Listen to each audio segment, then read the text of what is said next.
તારીખ 15 એપ્રિલ 2026ના રોજ બપોરે 12 વાગ્યે પાટણમાં કોંગ્રેસે 3 ઉમેદવારોને અજ્ઞાત સ્થળે ખસેડ્યા.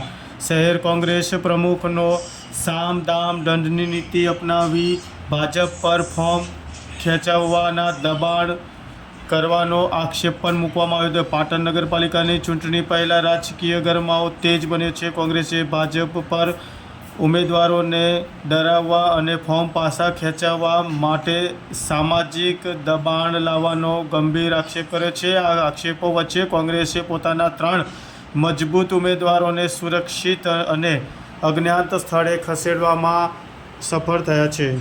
ગુજરાતમાં સ્થાનિક પર્વ ઉજવાઈ રહ્યું છે. આ સ્થાનિક પર્વમાં પાટણ શહેર નગરપાલિકા વિસ્તારમાં મજબૂત લડાયક ઉમેદવારો અમે મેદાનમાં ઉતાર્યા છે.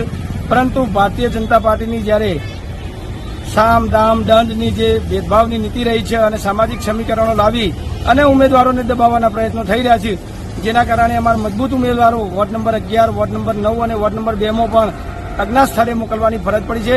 ખરેખર આ સ્થાનિક સ્વરાજ્યનું ચૂંટણી ચાલી રહી છે, સામ સામે લડી લેવું જોઈએ.